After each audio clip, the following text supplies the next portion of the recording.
Hi friends, Radhika baby tips চ্যানেলে আপনাদেরকে স্বাগতম। চুলের সৌন্দর্যের ভিত্তির কোনো ভাষা নেই।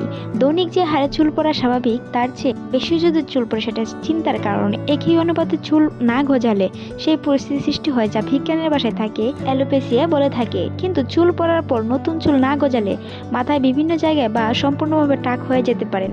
এই সমস্যাটি একটি রোগের কারণেই হয়ে থাকে। তবে দৈনিক সুস্থ মানুষের 50 থেকে 100টি চুল পড়া স্বাভাবিক। যুক্তরাষ্ট্রের নিউক্লিয়াস হসপিটালের প্রাপ্ত senior officer doctor Zakia Sultana তিনি জানালেন, এই মুহূর্তে বিশ্বে প্রায় 14 কোটিরও বেশি মানুষের অ্যালোপেসিয়ার অর্থাৎ পূর্ণ অথবা আংশিক টাক রয়েছে। তার মধ্যে অ্যালোপেসিয়া আর বিভিন্ন ধরন রয়েছে, এর কারণে ভিন্ন ভিন্ন উপসর্গ দেখা দেয়।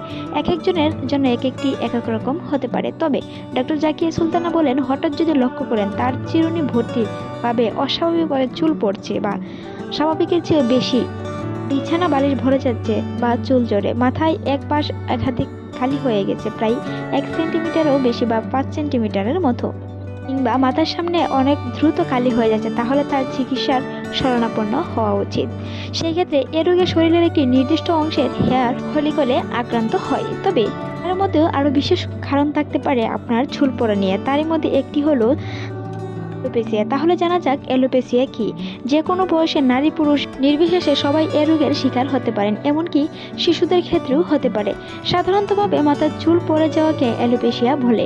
নারী পুরুষ শিশু সবার হতে পারে অ্যালোপেসিয়া। কি দেখলে বুঝবেন অ্যালোপেসিয়া হয়েছে? চলুন মূল আলোচনায়। সাধারণত মাথার চুল পড়তে শুরু করে একটা নির্দিষ্ট বয়সের পর। সেক্ষেত্রে এক একজনের এক এক সময়ে সেটি শুরু হয়। চুল পড়ার ধরনও এক একজনের এক একটা বা এক একজনের আলাদাও হতে পারে, কারো বেশি কিংবা কারো কম। কিন্তু অ্যালোপেসিয়া হলে স্বাস্থ্যবান লোকের মাথা ও শরীরের চুল হঠাৎ করে পড়ে যেতে পারে বা শুরু করে, ধারাবাহিকভাবে সেটি গজায় না।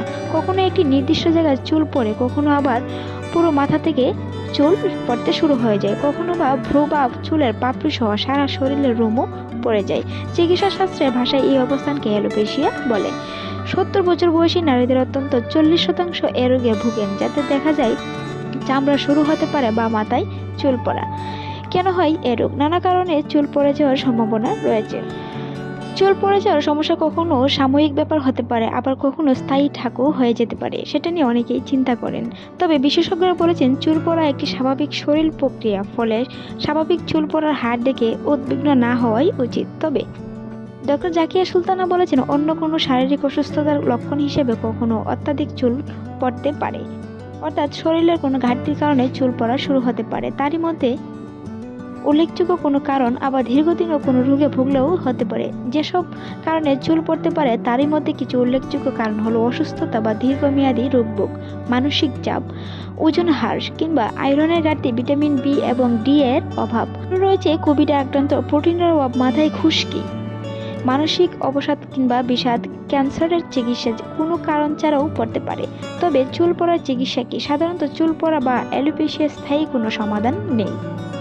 তাই ডক্টর জাকিয়া সুলতানা আরও বলেছেন, কী কারণে চুল পড়ছে সেই কারণটি চিহ্নিত করা সবার আগে প্রয়োজন, এবং কারণ শনাক্ত হওয়ার পর সে অনুযায়ী চিকিৎসা করালে উপশম হতে পারে কিংবা তার কিছু সমাধানও আসতে পারে। কিন্তু কখনো কখনো কারণ ছাড়াও চুল পড়ে যেতে পারে, তার কোনো চিকিৎসার বিকল্প নেই। অ্যালোপেসিয়া সম্পর্কে কয়েকটি দরকারি তথ্য। প্রতি 5 জন অ্যালোপেসিয়া রোগীর মধ্যে একজনের পারিবারিক অন্য সদস্যেরও এ সমস্যা হয়ে থাকে। এটি হঠাৎ করে শুরু হয়, কখনো একবারে কয়েকদিনের মধ্যে বন্ধ হয়ে যায়। যাদের অল্প বা হাতে গোনা কয়েকটি জায়গায় পড়ে যাচ্ছে, কখনো হঠাৎ করে সেই জায়গায় চুল গজাতে শুরুও হতে পারে। স্থায়ী এবং দ্রুত কোনো সমাধান নেই। ধন্যবাদ।